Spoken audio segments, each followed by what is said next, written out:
الحمد لله نحمده ونستعينه ونستغفره ونعوذ بالله من شرور أنفسنا ومن سيئات أعمالنا من يهد الله فلا مضل له ومن يضلل فلا هادي له وأشهد أن لا إله إلا الله وحده لا شريك له وأشهد أن محمدا عبده ورسوله أما بعد فإن خير الحديث كتاب الله وخير الهدي هدي محمد صلى الله عليه وسلم وشر الأمور محدثاتها وكل محدثة بدعة وكل بدعة ضلالة وكل ضلالة في النار. أعوذ بالله السميع العليم من الشيطان الرجيم. بسم الله الرحمن الرحيم. يا أيها الذين آمنوا اتقوا الله حق تقاته ولا تموتن إلا وأنتم مسلمون. يا أيها الناس اتقوا ربكم الذي خلقكم من نفس واحدة وخلق منها زوجها وبث منهما رجالا كثيرا ونساء واتقوا الله الذي تساءلون به والأرحام إن الله كان عليكم رقيبا. يا أيها الذين آمنوا اتقوا الله وقولوا قولا سديدا يصلح لكم أعمالكم ويغفر لكم ذنوبكم ومن يطع الله ورسوله فقد فاز فوزا عظيما. وقال إن هذا القرآن يهدي للتي هي أقوم. وقال النبي صلى الله عليه وسلم اقرأوا القرآن فإنه يأتي يوم القيامة شفيعا لأصحابه. رواہ مسلم. تمام قسموں کی تعریفات اللہ رب العالمین وحدہ لا شریک کے لیے لائق و زیبا ہے، جو ساری کائنات کا تنہا خالق و مالک ہے، اور بے شمار درود و سلام ہو اللہ کے آخری نبی جناب کریم محمد رسول اللہ صلی اللہ علیہ وسلم کی ذات مقدسہ پر. محترم سامعین، قرآن کا موضوع انسان ہے. اس قرآن کو اللہ نے انسانیت کی ہدایت کے لیے نازل کیا. قرآن کے نزول سے قبل آپ دیکھیے انسان کہاں تھا؟ نہ اسے اپنے رب کے بارے میں علم تھا، نہ زندگی گزارنے کا کوئی ضابطہ تھا، نہ تجارت و معیشت کے اصول تھے، کچھ نہیں تھا. ایک من مانی زندگی جسے جنگل راج سے تعبیر کیا جاتا ہے. نبی کریم صلی اللہ علیہ وسلم جب آپ کے پر قرآن مجید کا نزول ہوا، اس سے قبل کے زمانے کے پر غور کیجیے گا. اللہ تبارک و تعالیٰ اپنے رب کے بارے میں انہیں کچھ بھی پتہ نہیں تھا، بلکہ ہر قبیلہ اپنے قبیلے کے لیے ایک معبود بنا کر رکھا تھا. یہاں تک کہ سفر میں بھی ستو کا بت بنا کر لے جایا کرتے، اور جب ضرورت پیش آتی جس کی عبادت کیا کرتے تھے اسی کو گھول کر پی جایا کرتے تھے.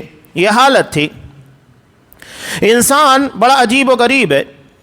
اگر یہ سرکشی کے پر اتر آئے تو اپنے آپ کو انا ربکم الاعلی کہتا ہے، جیسا کہ فرعون نے کہا تھا کہ میں تمہارا سب سے بڑا رب ہوں. اور دوسری طرف اگر یہ پستی کی طرف چلا جائے تو پھر معمولی کنکر کے اندر بھگوان تلاش کرتا ہے، رب کی تلاش کرتا ہے. یہ بہت بڑا احسان ہے قرآن مجید کا کہ اس نے ہمیں اپنے رب حقیقی سے متعارف کرایا کہ حقیقت میں تمہارا رب کون ہے. قرآن مجید کی جو سب سے پہلی آیت نازل ہوئی اس کے پر آپ غور کیجیے گا. اس کے علاوہ جاہلیت کی جھلکیاں ہیں. اتنا عجیب و غریب معاشرہ جہاں انسانیت نام کی کوئی چیز نہیں تھی. سنن دارمی کی روایت میں ہے، ایک صحابی خود بیان کرتے ہیں کہ اللہ کے رسول میری ایک انتہائی پیاری سی بچی تھی، ہر جگہ میرے ساتھ رہا کرتی تھی، یہاں تک کہ جب وہ تھوڑا بڑی ہوئی مجھ سے باتیں کرنے لگی. ایک مرتبہ میں خود اسے اپنے ہاتھوں سے لے کر گیا اور ایک کنویں کے اندر ڈھکیل دیا. اس کی آخری آواز جو میرے کانوں کے اندر آج بھی گونجتی ہے وہ مجھے ہی پکار رہی تھی، ہائے ابا جان، ہائے ابا جان. نبی کریم صلی اللہ علیہ وسلم نے جب اس کی بات کو سنا آنکھوں میں آنسو آ گئے. صحابہ نے کہا کہ تو نے نبی کریم صلی اللہ علیہ وسلم کو رنجیدہ کر دیا. آپ صلی اللہ علیہ وسلم نے کہا کہ اسے منع مت کرو، یہ اپنے دل کا بوجھ ہلکا کر رہا ہے. کہا کہ دوبارہ بیان کرو. اس نے دوبارہ بیان کیا. تب آپ صلی اللہ علیہ وسلم نے کہا کہ الاسلام یہدم ما قبلہ، اسلام اپنے سے پہلے کے گناہوں کو مٹا دیتا ہے. یہ اسلام کی خاصیت ہے. اللہ نے تمہارے گناہوں کو بخش دیا ہے. یہ بہت بڑا احسان ہے اسلام کا، قرآن کا انسانیت کے پر. ورنہ یہ انسان اپنے بچوں کو اپنے ہاتھوں سے زندہ درگور کیا کرتا تھا۔ قرآن مجید کہتا ہے وَإِذَا الْمَوْءُودَةُ سُئِلَتْ کہ قیامت کے دن زندہ درگور کی گئی بچی کے بارے میں سوال ہوگا بِأَيِّ ذَنبٍ قُتِلَتْ آخر کس گناہ کی پاداش میں اسے زندہ درگور کر دیا گیا تھا، اسے مار دیا گیا تھا۔ وہ جاہل تھے۔ آج انسان بڑا چالاک ہو چکا ہے، ٹیکنالوجی آ گئی ہے، علم ہے، ترقی ہے، تو وہ تو بیچارے بچوں کو پیدا ہونے کے بعد دنیا کی چند بہاریں دیکھ لینے دیا کرتے تھے، کچھ سال بچے جی لیا کرتے تھے۔ آج ٹیکنالوجی کی بنیاد پر بچوں کو دنیا دیکھنے ہی نہیں دیا جاتا، ماں کے پیٹ میں ہی مار دیا جاتا ہے۔ یہ اتنا بڑا ظالم اور سفاک بن چکا ہے انسان۔ آج جہاں جہاں قرآن مجید کی تعلیمات دیکھیے، ان ساری چیزوں کو مٹا کر رکھ دیا ہے۔ قرآن اپنے بارے میں خود کہتا ہے وَكَذَلِكَ أَوْحَيْنَا إِلَيْكَ رُوحًا مِّنْ أَمْرِنَا کہ اے نبی ہم نے اپنے حکم سے تمہاری طرف روح کو نازل کیا ہے۔ اللہ نے قرآن مجید کو روح سے تعبیر کیا۔ جس طرح انسان اگر اس کے جسم سے روح نکال لی جائے تو آنکھ ہوتے ہوئے دیکھ نہیں سکتا، ہاتھ کے ہوتے ہوئے پکڑ نہیں سکتا، پیر کے ہوتے ہوئے چل نہیں سکتا، یعنی پوری باڈی اپنا کام کرنا بند کر دیتی ہے۔ یہ روح ہے جو آنکھوں کو بینائی عطا کرتی ہے، ہاتھوں کو طاقت دیتی ہے، پیروں کو چلنا سکھاتی ہے۔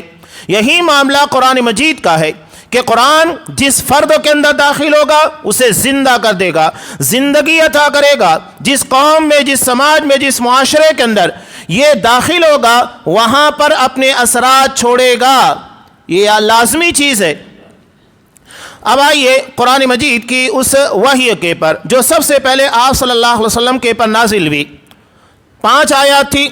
قرآن مجید جو سارا کا سارا اپنی جگہ کے پر جامعیت، فصاحت، بلاغت کے اعتبار سے انتہائی اعلیٰ ترین کلام، جس کے کسی آیت کے بارے میں نہیں کہا جا سکتا کہ یہ بلاغت کے معیار سے گری ہوئی ہے۔ ہر آیت اپنی جگہ کے پر فٹ ہے اور معنویت اور جامعیت کو سمیٹے ہوئے ہے۔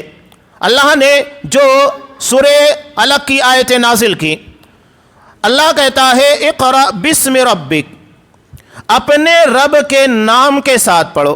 اللہ نے صرف یہ نہیں کہا کہ اقرأ پڑھو، بلکہ یہ کہا بسم ربک، اپنے رب کے نام کے ساتھ۔ آج آپ دیکھیے ہمارے یہاں پر تعلیم گاہیں جو تجارت گاہ بن چکی ہے، اس کی بڑی وجہ کیا ہے؟ ہم صرف اقرا کو یاد رکھے ہوئے ہیں، بسم ربک، اپنے رب کے نام کے ساتھ۔ یہ ہمیں یاد نہیں ہے۔ کیا ہمیں یاد ہے کہ تعلیم اپنے رب کے نام کے ساتھ ہونی چاہیے؟ ہم نے تعلیم کو تجارت گاہ اس لیے بنا لیا ہے کہ وہاں سے رب کا نام نکالا جا چکا ہے۔ آج آپ دیکھیے کتنا کرپشن آپ کو نظر آئے گا، میڈیکل لائن کے اندر آپ کو کرپشن نظر آئے گا، ہر جگہ کے پر۔ کیوں؟ اس لیے کہ بنیادی مقصد دراصل دنیا کا معنی ہے بسم ربک، اپنے رب کے نام کے ساتھ جو پڑھنا چاہیے تھا وہ ہٹا لیا گیا ہے۔ قرآن نے یہ نہیں کہا کہ صرف پڑھو، بلکہ یہ کہا اپنے رب کے نام کے ساتھ پڑھو، جہاں للہیت ہونا چاہیے، اللہ تبارک و تعالیٰ کا خوف ہونا چاہیے۔ ہمارے ہاں اسکول میں بچوں کو سکھایا جاتا ہے، ٹھیک ہے، اگر آپ تجارت کرنے کے لیے یا سودا سلف کے لیے گئے، دکاندار کے پاس گئے، دکاندار کے پاس جانے کے بعد آپ نے 30 روپے کا سامان دیا، 100 روپے کے نوٹ دیے، اب دکاندار تمہارے اپنے حساب سے تمہیں 70 روپے واپس دے گا۔ اب وہ غلطی کر جاتا ہے، تمہیں 80 روپے واپس دے دیتا ہے۔ تو یہ حساب تو بتا رہا ہے کہ 70 روپے ملنا چاہیے، اس نے 80 روپے واپس کر دیے، تو یہ 10 روپے واپس کرنے کا جذبہ کون عطا کرے گا؟ بسم ربک، رب کا نام، یہ اللہ تبارک و تعالیٰ کا خوف ہوگا جو اسے کہے گا کہ یہ تیرا حق نہیں ہے، اسے تجھے واپس کرنا ہے۔ یہی ہے بسم ربک۔ اور آج ہمارے یہاں پر بسم ربک ختم ہو چکا ہے۔ قرآن مجید نے اسی لیے کہا کہ صرف پڑھائی نہیں کرنا ہے، پڑھنا ہے تو رب کے نام کے ساتھ پڑھنا ہے۔ قرآن نے سب سے پہلے راستہ بتایا، اس لیے کہ جب تک ہم پڑھیں گے نہیں تو ہمیں سمجھ میں نہیں آئے گا، علم نہیں حاصل کریں گے۔ خاص طور سے قرآن و حدیث کا علم، شریعت اسلامیہ کا علم جو ہر مسلمان کے پر لاگو ہے، فرض ہے، اس لیے کہ اللہ نے ہمیں اپنی عبادت کے لیے پیدا کیا۔ جب عبادت کے لیے پیدا کیا تو لازم ہے کہ عبادت کے بارے میں علم حاصل کرنا ہے۔ اس کے بغیر ہم اللہ کی عبادت نہیں کر سکتے۔ تو اللہ نے پہلے کہا اقرأ بسم ربک، اپنے رب کے نام کے ساتھ پڑھو۔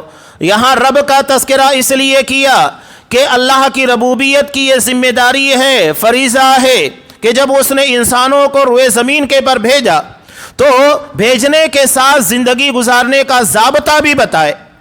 اللہ نے جتنی مخلوقات کو پیدا کیا ہر کسی کو ہدایت دی، لیکن انسان اور جنات دو ایسی مخلوق ہیں جو حلال و حرام کی تمیز کے دائرے میں آتے ہیں، ورنہ اللہ نے جتنی مخلوقات کو پیدا کیا وہ صرف نافع اور ضار یعنی نفع دینے والی نقصان دینے والی چیزوں کا علم رکھتے ہیں، حلال و حرام کا نہیں۔ آپ اگر اپنے گھر میں بکری پالتے ہیں تو بکری پڑوس میں جائے گی، وہاں جانے کے بعد دیکھے گی کہ کچھ کھانے کا سامان رکھا ہوا ہے، روٹی ہے، چاول ہے، وہ فوراً سونگھنے کے بعد کھانے لگے گی کہ ہاں یہ میرے لیے مفید ہے، فائدہ مند ہے۔ وہ یہ نہیں دیکھے گی کہ یہ میرے لیے حلال ہے یا حرام۔ یہ تفریق، یہ تمیز اور یہ ذمہ داری اللہ نے انسان اور جناتوں کے پر رکھی ہے، جانوروں کے پر اور دیگر مخلوقات کے پر نہیں۔ تو انسان ان ساری چیزوں سے بڑھ کر ہے، اللہ نے اسے ہدایت وجدان کے ساتھ یعنی نافع اور نقصان دینے والی چیزوں کے علاوہ حلال و حرام کی تمیز عطا کی جو شریعت اسلامیہ کہلاتی ہے۔ اسی کو اللہ تبارک و تعالیٰ نے کہا اقرأ بسم ربک، اپنے رب کے نام کے ساتھ پڑھو۔ کس نے، کون ہے وہ رب؟ اللہ تبارک و تعالیٰ اس کے بارے میں کیا کہتا ہے کہ جس نے تمہیں پیدا کیا۔ اب پیدا کرنے والا اسی کی ذمہ داری ہے کہ وہی ہمیں راستہ بتائے گا۔ ہمارے ہاں اگر ایک موبائل کمپنی موبائل بناتی ہے تو اس کے بارے میں باقاعدہ آپ کو ایک چھوٹی سی نوٹ بک دے گی کہ اس موبائل کو استعمال کرنے کا طریقہ کیا ہے، اس کے فنکشن کیا ہے، ایک چھوٹی سی مشین ہے۔ تو اللہ نے انسان جیسی عظیم الشان مخلوق کو پیدا کیا تو اسے بغیر کسی گائیڈ لائن کے کہ بس پیدا کرنے کے بعد وہ اپنی منچاہی زندگی گزارے، اللہ نے اس کے لیے بھی ایک نوٹ بک دی جو قرآن مجید ہے، اور قرآن مجید کے بغیر ہماری زندگی سکسیس نہیں ہو سکتی ہے۔ اس لیے اللہ نے کہا کہ جس نے پیدا کیا ہے اسی نے تمہیں زندگی گزارنے کا ضابطہ دیا قرآن مجید کی شکل میں، لہذا اسی کو فالو کرنا ہوگا۔ یہی کامیابی اور یہی کامرانی کا راستہ ہے۔ اقرأ بسم ربک الذی خلق، پڑھو اپنے اس رب کے نام کے ساتھ جس نے تم کو پیدا کیا۔ خلق الانسان من علق، انسان کو جمے ہوئے خون کے لوتھڑے سے پیدا کیا۔ اب یہاں جتنا آپ آگے بڑھتے جائیں گے، جتنا ان ساری چیزوں پر غور کریں گے، اتنا آپ کو سمجھ میں آئے گا۔ قرآن نے تذکرہ کیا انسان کی تخلیق کا، یہ دراصل سائنس کی لائن ہے۔ انسان جب پڑھے گا تبھی وہاں تک پہنچے گا، اور آج ترقی کرتے ہوئے انسان وہاں تک پہنچ گیا جس کا تذکرہ قرآن مجید نے کیا تھا۔ قرآن چونکہ دنیا کے تمام انسانوں کے لیے آیا ہے، لہذا ہر فیلڈ اور ہر طبقے کے تعلق سے اس میں دلائل اور ہدایات ملے گی۔ جو لوگ کھیتی باڑی سے منسلک ہیں، اللہ نے ان لوگوں کے لیے نباتات کی، درختوں کی، پودوں کی مثالیں دیں۔ جو لوگ ٹیکنالوجی کی لائن کے ہیں یا جو فلکیات، ستاروں کے بارے میں علم رکھتے ہیں، اللہ نے ان لوگوں کے لیے ستاروں کی، آسمان کی مثالیں دیں۔ جو لوگ ڈاکٹری لائن کے اعتبار سے ہیں، اللہ نے ان لوگوں کے لیے اس طرح کی مثالیں دیں کہ اللہ نے تمہیں کس طرح پیدا کیا، کس طرح تمہیں اپنے ماں کے پیٹ میں رحم کے اندر رکھتا ہے، بچہ دانی کے اندر رکھتا ہے، تخلیق کے مراحل کیسے کیسے طے ہوتے ہیں۔ یہی تو اس قرآن کے کلام ربانی ہونے کی واضح دلیل ہے کہ جو چیزیں انسان بڑی ترقی کرنے کے بعد، محنت کرنے کے بعد وہاں تک پہنچا ہے، قرآن مجید نے آج سے 1400 سال پہلے جب اس کے بارے میں تصور بھی نہیں کیا جا سکتا تھا، ان ساری چیزوں کے بارے میں انفارمیشن دے دی ہے، جو اللہ کے کلام ہونے کی واضح دلیل ہے کہ یہ انسان کا نہیں بلکہ رب العالمین کا اتارا ہوا کلام ہے۔ یہاں قرآن کے تعلق سے ایک اہم بات، ایک عالم دین کو ایک ڈاکٹر نے دیکھا کہ وہ دنیا کی کچھ کتابیں لیے ہوئے چلا آ رہا ہے، تو انہوں نے سوال کیا کہ کیا بات ہے، آپ کو تو قرآن و حدیث اور شریعت کا علم پڑھنا چاہیے، آپ یہ دنیا کی کتابیں کیوں پڑھ رہے ہیں؟ انہوں نے ایک بہت پیارا سا جواب دیا تھا، وہ جواب میں آپ تک پہنچانا چاہتا ہوں۔ انہوں نے کہا تھا کہ میں دنیا کو پڑھتا ہوں تاکہ یہ جان سکوں کہ دنیا کہاں جا رہی ہے، اور شریعت کو قرآن و حدیث کو پڑھتا ہوں تاکہ میں دنیا کو یہ بتا سکوں کہ اس کو جانا کہاں ہے۔ دونوں چیزیں ہمارے لیے ضروری ہے۔ ہمیں اسلام یہ نہیں کہتا ہے کہ دنیا کی تمام چیزوں کو چھوڑ دو، روحانیت اختیار کرو، ساری دنیا سے کٹ کر آ کر مسجد کے اندر بیٹھ جاؤ، نہیں۔ اسلام اعتدال والا راستہ ہے، اس میں دین ہے، دنیا ہے، ہر جگہ جہاں انسان کو جو بن سکتا ہے وہ ذمہ داری اور حقوق کو ادا کرنے کا اسے حکم دیا گیا ہے۔ لا رہبانیت فی الاسلام، اسلام کے اندر آپ صلی اللہ علیہ وسلم نے صاف کہا رہبانیت نہیں ہے کہ دنیا سے کاٹ کر، تجارت سے، رشتہ داروں سے سارے تعلقات کو ختم کر کے صرف اللہ اللہ آپ کو کرنا ہے، نہیں۔ جو سب سے جامع دعا ہمیں سکھائی گئی سورہ بقرہ کی، اللہ نے اس میں ہمیں کیا سکھایا؟ ربنا آتنا فی الدنیا حسنہ وفی الآخرۃ حسنہ وقنا عذاب النار، کہ اللہ ہمیں دنیا کی بھلائیاں عطا کر، آخرت کی بھلائیاں عطا کر اور جہنم کے عذاب سے بچا۔ اللہ نے یہاں پر تذکرہ پہلے دنیا کا کیا، دنیا کی بھلائیاں ہمیں ملنا چاہیے، اور اس کے بعد آخرت کی بھلائیاں۔ یہ نہیں کہ ہم دنیا کو چھوڑ دیں، دنیا کو ترک کر دیں، نہ تجارت کریں، نہ ٹیکنالوجی کی لائن کے اندر آگے آئے، نہیں۔ قرآن نے تو اسی لیے کہا اقرأ وربک الاکرم، دوبارہ پڑھنے کا حکم دیا، کہا کہ پڑھو، تمہارا رب بڑا کریم ہے، عزت عطا کرنے والا ہے۔ یعنی عزت اسی وقت حاصل ہوگی ہم جب پڑھائی کے پر توجہ دیں گے۔ اللہ وہ ہے الذی علم بالقلم، جس نے قلم کے ذریعے علم کو سکھایا۔ قلم انتہائی اہم ذریعہ ہے علم کو حاصل کرنے کا۔ قرآن مجید نے جو تذکرہ کیا عام لوگوں کو تھوڑا عجیب لگتا ہے، لیکن جو لوگ ٹیچنگ لائن سے، تعلیم کے پیشے سے جڑے ہوئے، ایک استاد خود اس کے بارے میں تذکرہ کرتا ہے کہ اس کی ایک اسٹوڈنٹ تھی، 8ویں کلاس میں پہنچنے کے بعد بھی اس کی پڑھائی کا معیار انتہائی خستہ تھا۔ وہ کہتا ہے کہ میں نے قرآن مجید کی اسی آیت کو پڑھا کہ اللہ نے قلم کے ذریعے علم کو سکھایا، چنانچہ میں نے زیادہ سے زیادہ اسے لکھنا شروع کیا، کہا کہ لکھو، یہ لکھو، مسلسل لکھنے کے ساتھ پڑھنے کا حکم دیا۔ نتیجہ یہ ہوا کہ کچھ ہی دنوں کے اندر اس کی پڑھائی کا معیار انتہائی بلند ہو گیا۔ یہ قرآن مجید کہہ رہا ہے تو بے معنی نہیں ہے، یہ اپنی جگہ کے پر معنویت رکھتی ہے۔ جو اپنی لائن، اپنے پیشے سے جڑا ہوا ہے، اسے ان ساری چیزوں کا علم ہوتا ہے، اس کی اہمیت کا پتہ چلتا ہے۔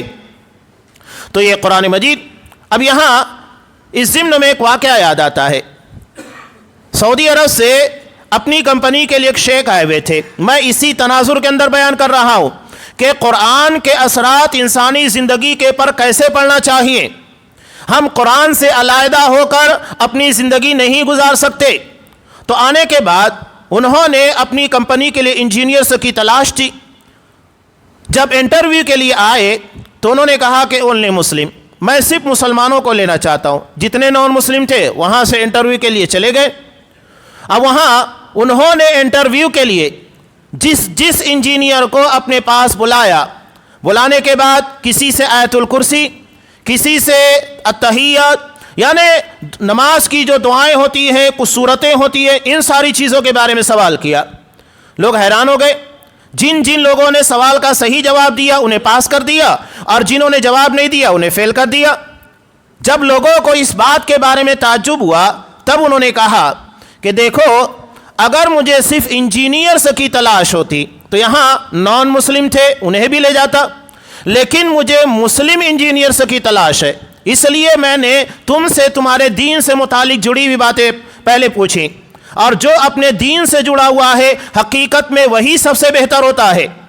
اور یہی ہمارے لیے سب سے بڑا پیغام ہے کہ ہم اگر ڈاکٹر ہیں تو صرف ڈاکٹر مت بنیے، بلکہ مسلم ڈاکٹر بنیے۔ اگر ہم انجینئر ہیں تو آپ مسلم انجینئر بنیے، ورنہ دنیا میں ٹیکنالوجی کی لائن میں، انجینئرنگ کی لائن کے اندر، دیگر سارے شعبوں کے اندر آپ کو بہت ملیں گے، لیکن وہ اسلام سے جڑے ہوئے نہیں ملیں گے۔ اگر ہم اسلام سے جڑے ہوئے ہیں تو حقیقت میں ہم جہاں انسانیت کی خدمت کر رہے ہیں وہاں اسلام کی بھی خدمت کر رہے ہیں۔ یہ بہت اہم چیز ہے، اس پیغام کو ہمیں سمجھنا ہوگا۔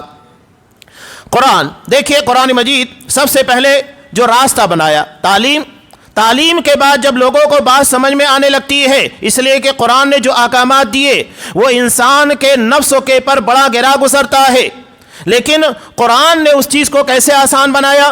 وہ سارے شبہات جو انسان کے ذہن و دماغ کے اندر ہو سکتے تھے، ان سارے شبہات سے انسان کے ذہن و دماغ کو پاک کیا، انہیں صرف اللہ کی عبادت کے سامنے، بندگی کے سامنے لا کر کھڑا کیا۔ جب انسان کو ان ساری چیزوں کا علم ہوا، اطاعت گزاری، اللہ کے حکم کو ماننے کا جذبہ پیدا ہوا، تو نتیجہ یہ ہوا کہ قرآن کے احکام کے مطابق چلنا آسان ہو گیا۔ آپ صلی اللہ علیہ وسلم کے بارے میں دیکھیے کہ آپ نے مکی زندگی کے اندر ڈائریکٹ لوگوں کے پر شراب کی حرمت کے بارے میں، زناکاری کی سزا کے بارے میں یا دیگر سزاؤں کا نفاذ نہیں کیا، پہلے ماحول سازی کی، لوگوں کے ذہن کو اسلام کے موافق کیا تاکہ وہ احکامات کو سمجھیں اور سمجھنے کے بعد اس کے مطابق اپنے آپ کو ڈھال سکے۔ تو سب سے پہلے ذہن سازی ہوتی ہے، قرآن نے وہی کام کیا۔ سب سے پہلے اللہ تبارک و تعالیٰ کی بندگی کے سامنے لوگوں کو لا کر کھڑا کیا۔ سب سے پہلے اپنے رب کو پہچانو، اس کی عبادت، اس کی بندگی کرو، اور دھیرے دھیرے جب یہ جذبہ پروان چڑھنے لگا، طاقتور ہوا، تب اسلام نے مزید احکامات دینے شروع کیے جو انسان کے لیے اہمیت رکھتا ہے۔ نتیجہ کیا ہوا؟ وہی انسان جو شراب کو اپنے گھروں کے اندر بنایا کرتا تھا، وہی انسان جو پہلے شراب دیگر جگہوں کے پر جانے کی ضرورت نہیں، اپنے گھروں میں بناتے، گھروں کے اندر محفلیں سجا کرتی تھی، یہاں تک کہ بخاری کی روایت میں ہے کہ بڑے بڑے اصحاب کرام، اس میں حضرت ابی بن کعب رضی اللہ تعالیٰ عنہ ہے، جن کے بارے میں نبی کریم صلی اللہ علیہ وسلم نے کہا ان اللہ امرنی ان اتلو علیک لم یکن الذین کفروا من اہل الکتاب، کہ ابی، اللہ نے مجھے حکم دیا ہے کہ میں تمہارے پر سورہ بینہ لم یکن الذین کفروا من اہل الکتاب اس سورہ کی تلاوت کروں۔ حضرت ابی بن کعب رضی اللہ تعالیٰ عنہ نے کہا اللہ سمانی، اللہ نے میرا نام لیا ہے؟ کہا کہ ہاں اللہ نے تمہارا نام لیا ہے۔ فبکا، حضرت ابی بن کعب رضی اللہ تعالیٰ عنہ رو پڑے۔ اتنا بڑا احساس یہ قرآن مجید سے اپنے آپ کو وابستگی کی وجہ سے ملا۔ حضرت ابی بن کعب رضی اللہ تعالیٰ عنہ وہاں موجود تھے، وہاں طلحہ ہیں جو کہ عشرہ مبشرہ 10 جنتی صحابہ جنہیں بیک وقت جنتی ہونے کی بشارت دی گئی، وہ بھی موجود ہیں، سب وہاں موجود ہے۔ خادم رسول حضرت انس رضی اللہ تعالیٰ عنہ اصحاب کرام کو بیٹھ کر شراب پلا رہے ہیں، ساقی ہیں۔ اتنے میں ایک صحابی آتے ہیں اور وہ کہتے ہیں ان الخمر قد حرمت، اللہ نے شراب کو حرام کرا دیا ہے۔ سوچئے اطاعت کا جذبہ کتنا زیادہ تھا۔ یہ اطاعت و فرما برداری اللہ کی صحیح طور کے پر معرفت کی بنیاد کے پر پیدا ہوئی کہ اتنے بڑے بڑے احکامات جو نفسوں کے خلاف جاتے ہیں اسے قبول کیا۔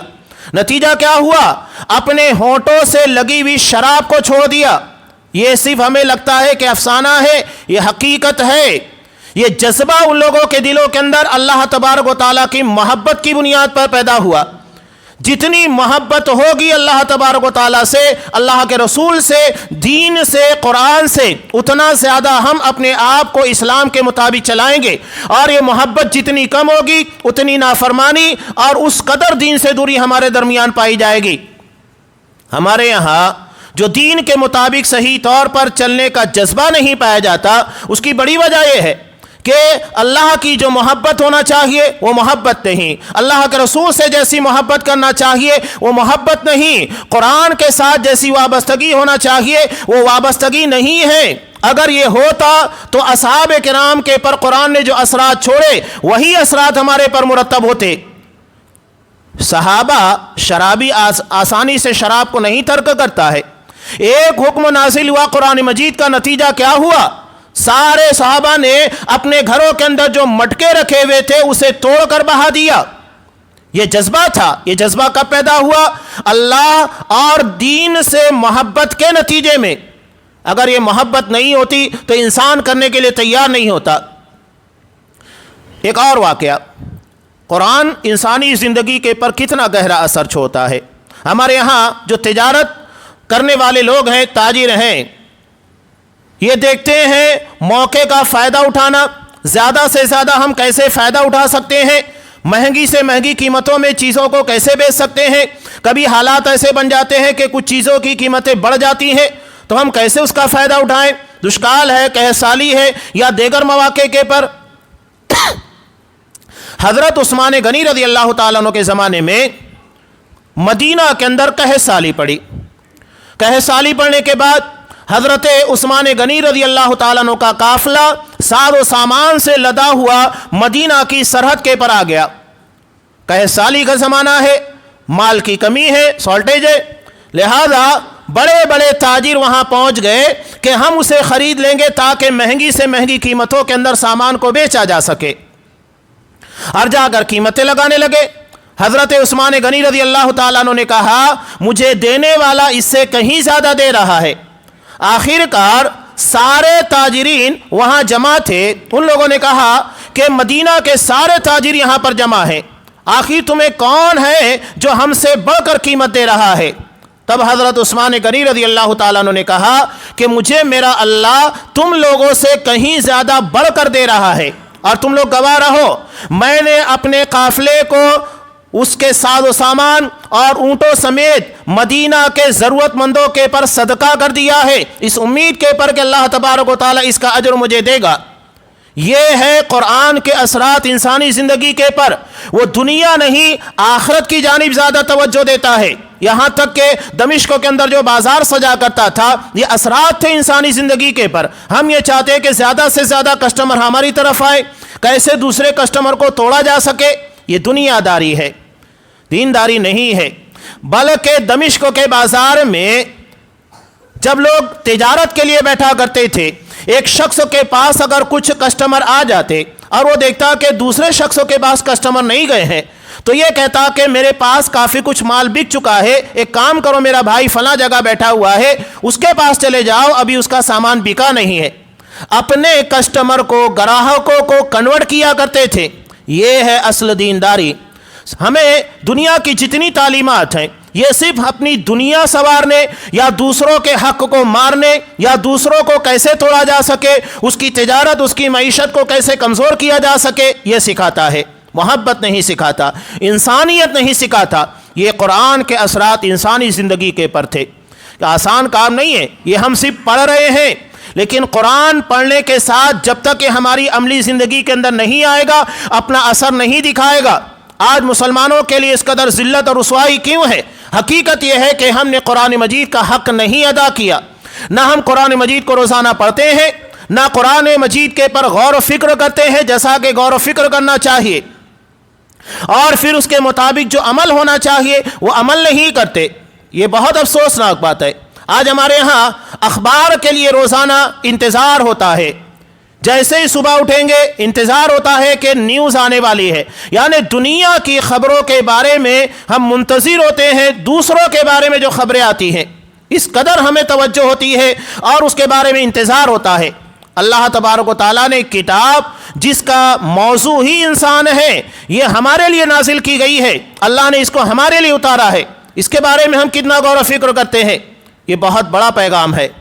ہم دنیا کی فکر اتنی زیادہ کرنے والے، اور جس کتاب کو اللہ نے اس نے اہتمام کے ساتھ نازل کیا اس کے بارے میں ہمیں کوئی توجہ نہیں.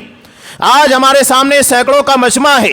کتنے لوگ ہیں جو یہ کہہ سکتے ہیں کہ ہاں ہم نے آج صبح اٹھنے کے بعد قرآن مجید کی چند آیات یا چند صورتوں کی تلاوت کی ہے؟ دنیا کی خبروں کے بارے میں برابر فکر جتنے ہیں، ہر کسی نے واٹس ایپ چیک کر کے آیا ہے، سوشل میڈیا کو دیکھ کر آئے ہیں، فیس بک برابر ریڈ کر کے آئے ہیں. لیکن قرآن مجید جو صرف ہمیں اس دنیا نہیں ہماری آخرت کی کامیابی کے لیے اللہ نے نازل کیا، ہم نے اس کے کتنے صفحات اور کتنی آیتوں کو پڑھا ہے؟ قرآن کہتا ہے افلا یتدبرون القرآن، کیا لوگ قرآن کے پر غور نہیں کرتے؟ یا ان کے دلوں کے پر اللہ نے تالے لگا دیے ہیں کہ وہ قرآن کے بارے میں غور و فکر کرتے ہی نہیں ہے؟ حضرت احنف بن قیس رضی اللہ تعالیٰ ایک مرتبہ نماز عشاء ادا کر رہے تھے. اسی حالت میں قاری قرآن نے سورہ انبیاء کی ایک آیت کو تلاوت کیا. قرآن کو پڑھنا، سمجھنا اور اس کے بعد اس پر غور و فکر کرنا، عمل کرنا، اس کو پہنچانا، یہ ساری ذمہ داری ہے. یہ قرآن کا حق ہے. اگر اس حق کو ہم نے نہیں ادا کیا تو اللہ کی عدالت میں ایک بڑا مقدمہ پیش ہونے والا ہے. سورہ فرقان میں اللہ تبارک و تعالی ارشاد فرماتا ہے وقال الرسول یا رب ان قوم اتخذوا هذا القرآن مہجورا. یہ مقدمہ کون پیش کرے گا؟ محمد رسول اللہ صلی اللہ علیہ وسلم. اور آخرت آخری عدالت ہوگی. اس کے بعد کوئی مقدمہ نہیں ہوگا، اس عدالت میں ہم کو پیش ہونا ہوگا۔ یہ مقدمہ کون پیش کرے گا؟ محمد رسول اللہ صلی اللہ علیہ وسلم۔ اور کس کے خلاف ہوگا؟ ہم لوگوں کے خلاف ہوگا۔ اگر ہم نے قرآن مجید کو پڑھا نہیں، اس کے مطابق عمل نہیں کیا، تو سمجھ لیجئے اس مقدمے کے خلاف ہم ہوں گے۔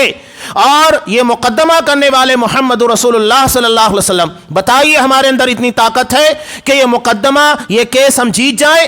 ہم چاہتے ہیں کہ آخرت میں آپ صلی اللہ علیہ وسلم جو مقدمہ دائر کریں گے، جو کیس کریں گے قرآن مجید کے تعلق سے، ہم اس میں مجرم کی حیثیت سے پیش نہ ہوں۔ تو قرآن پڑھیے، قرآن سمجھیے، قرآن کے مطابق عمل کیجئے، اس کے پیغام کو عام کیجئے، تاکہ آخرت کی اس رسوائی سے اپنے آپ کو بچا سکے۔ یہ بہت بڑی ذمہ داری ہے، اور ہمارے لیے بڑے شرف کی بات ہے کہ الحمدللہ اسی مسجد میں ہر سنیچر تقریباً سال بھر ہو چکا ہے، قریب 2 بجے سے لے کر 3 بجے کے آس پاس درس قرآن کی محفل منعقد کی جاتی ہے، جس میں قرآن مجید کو پڑھا سمجھا جاتا ہے اور اس کی تفسیر پیش کی جاتی ہے قرآن و حدیث کی روشنی میں۔ یہ بہت بڑے احساس کی بات ہے۔